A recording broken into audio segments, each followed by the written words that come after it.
My name is Hayden Ostrowski. I'm the president of Beckman Enterprises Division 12 over at Hoover High School out of North Canton, Ohio.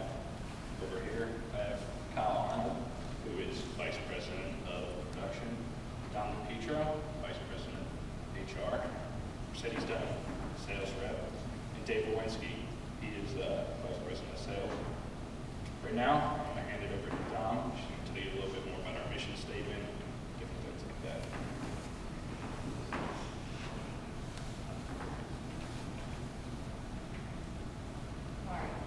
On our mission statement and our vision, it represented what we wanted to impact the community with and our student body, and I will hand it over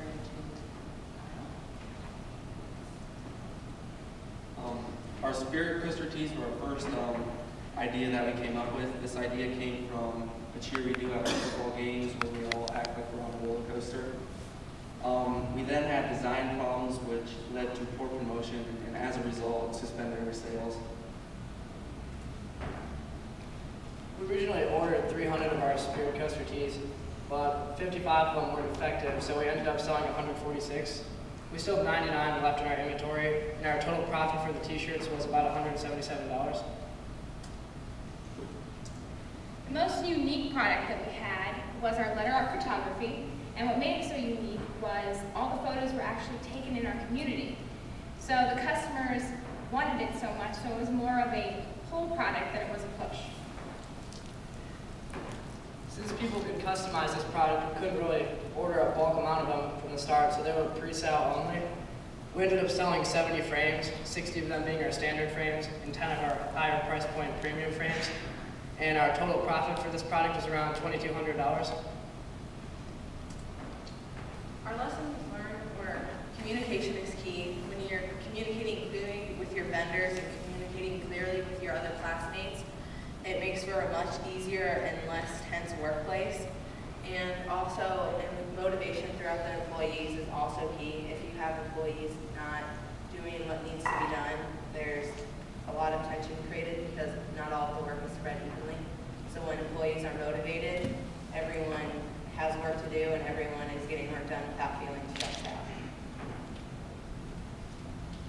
Charitable giving, like our other division told you earlier, we did the Tour de Bon, and what that was for cancer, and we ended up donating $1,500 to the YMCA, and that was to give a free program for them to give to people who have or survived cancer.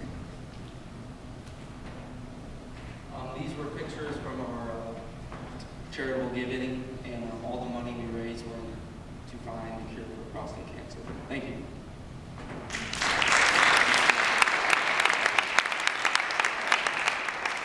Before we're done, we're actually going to do our drawing for the frames. I don't know if you came to our booth, but we had people sign up to see if you could win one. Surprise, we are going to actually do two. So I'm going to ask Holly to come up. She's going to bring 4 of them. And I'll pull the first name. I'm actually going to call Jennifer up too. She's going to draw it for us. And the first person will come up and pick theirs, and then I'll draw the other one for the second person to come up.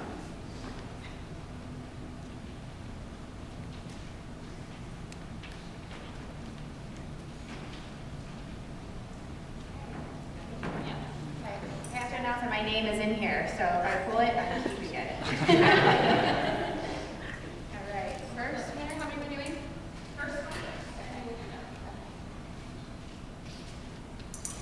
Okay, our first winner is Taylor Kekik.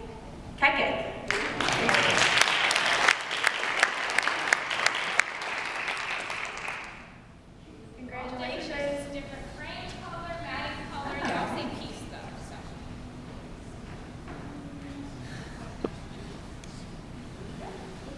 Welcome. All right. Our Cross your last fingers. winner. All right. The winner is Timothy Moran from North Ringville.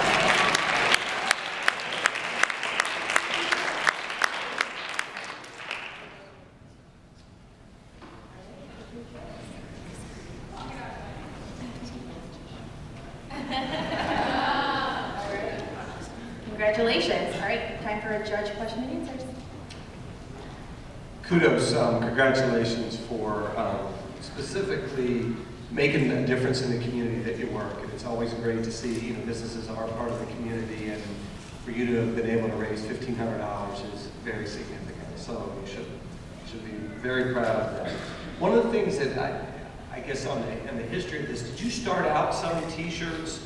The production failure happened, and you had word art as a backup. Yes, we started off by selling Spirit Coaster tees because at the time it was football season, everyone's into this cheer. So we decided it'd be a good idea to try and sell this product, but as we said, with the bad design problems with the company, we had to stop selling it. After that, we didn't, we had a couple of brainstorming activity, what product can we sell next?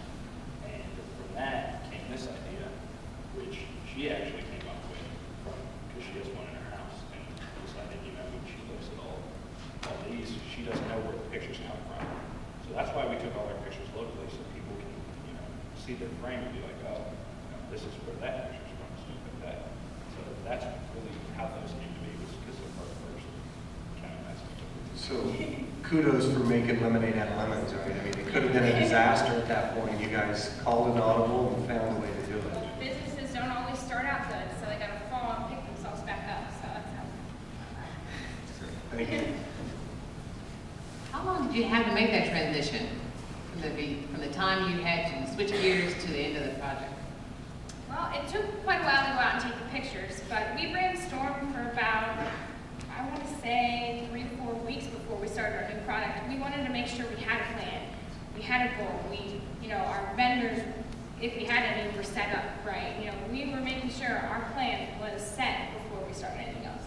We didn't want to have to fall again. Who took the pictures? All of our students in our class. So.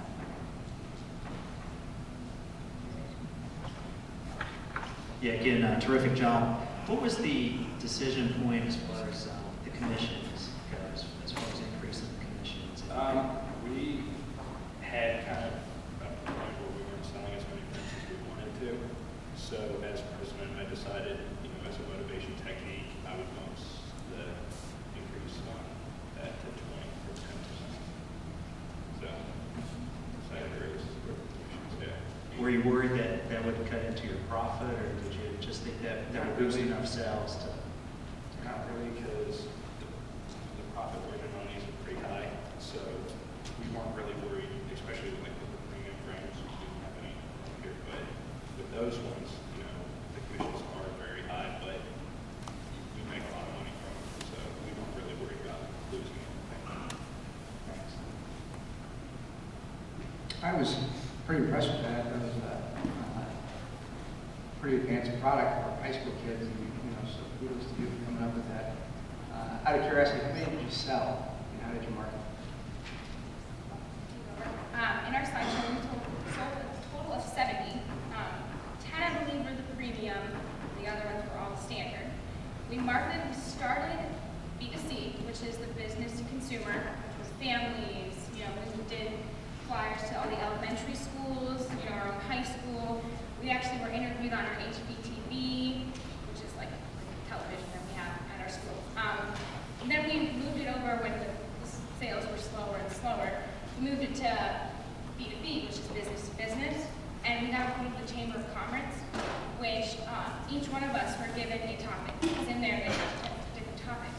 Like I was banking, so I would call First Ohio and Chase Bank and set appointments like that. And that's how we continued building and building. I may have missed this, but where did you get the startup money from, and how did you get going? We started up